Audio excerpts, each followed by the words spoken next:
Hi, Brandon Hardison, president of Champion Strategies, and also doing a series on public speaking. Why? Many of you out there, congratulations, are going to be in front of an audience for the first time, like our outstanding public educators. For those that will be going face to face with the babies back in middle school and high school, congratulations to you. Teach them well. They are the future of our nation. Also, you new supervisors, you new managers that are going to be in front of your team members. Thank you for your promotion, but remember, your success depends on how you handle the human capital. How do you get your workers to get the maximum so you can reach your objectives, whatever you need to be doing on a timeline for your organizations? It's not about screaming, it's not about hollering. When you bring them together in a group, it's about knowledge. Please remember that. For those people that wanted to be a public speaker and then the coronavirus hit, now we have this new world in the box, and yes, everybody that you can think of who used to do the conventions and the conferences and the reunions, and they're trying to figure out this space. So, yes, it is crowded in this space. Will we ever get back to where we were? Stay positive, but if not, be prepared. And for those folks that thought about public speaking because somebody said you always talk nice, but you wanted to see what the cost may be, there are some outstanding organizations that will give you public speaking from cradle to grave. 2 year, 4 year, you can be an expert with it, but it does come with a cost. There are people that just speak on short parts of public speaking, and you know a few of those companies, but keep in mind there is a cost. Or you may be one of those people that, hey, I just want to go scurry the internet, see what videos are out there, pick up whatever content that I can because I have the discipline to practice myself. So, whatever your reasoning, we here at Champion Strategies have been doing a series of workshops on public speaking, so we're just going to continue and dive into it. So let's look at being prepared. So, whatever your marketing has done, it's paid off. They want you to be in front of their team. Outstanding. Are you prepared? We must look at being prepared in several important purposes and ways because by being prepared, it boosts your self confidence. And that's what it takes when you're in front of people.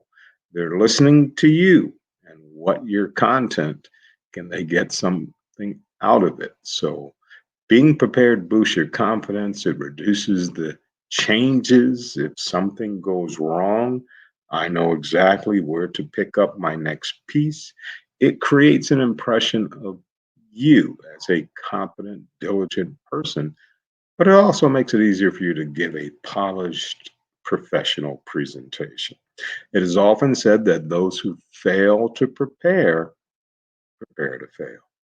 The reason for this is that only by preparing properly will you eliminate the obvious potential areas. And when you have obvious potential areas anywhere in front of people, it can come from any source and it can turn around your excellent speech into a mess. So we want to make sure that we're prepared. By taking the time to prepare, you can go ahead with your presentation, get an impression of how it should go. It will also allow you to take into consideration what difficulties may arise and have a strategy for dealing with each potential situation.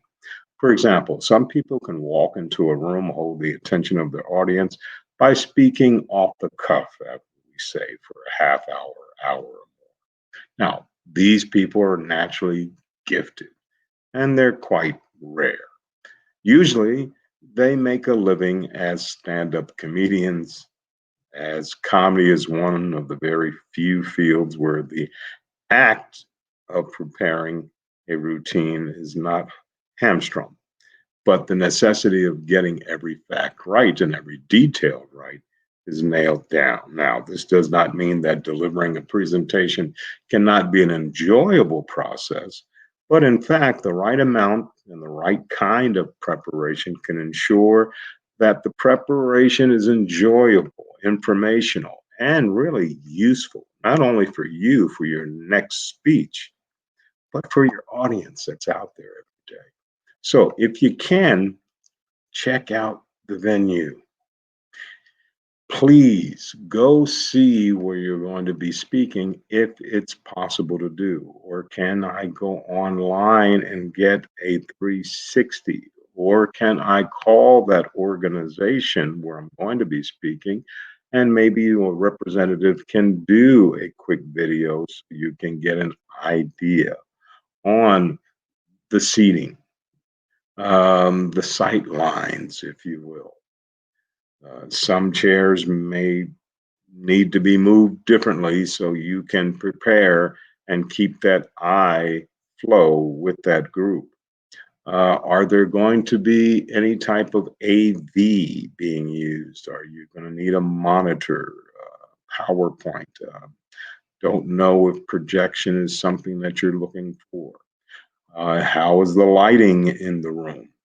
How's the accommodations? In other words, is there a podium where you can rest things on? Place to place your handouts if you're going to give them a takeaway piece. Are these things being met?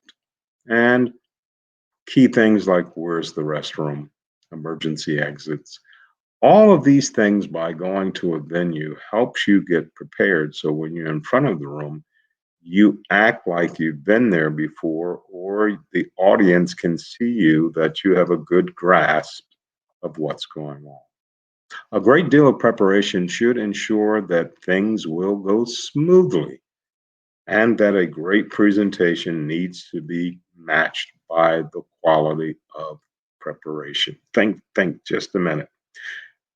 How does it feel when you have a written 30-minute presentation and a visual slideshow to go with it? And then when you got there, the projector didn't work. What do you think's going to happen to part of that presentation? That's why a dry run, a practice, is always important.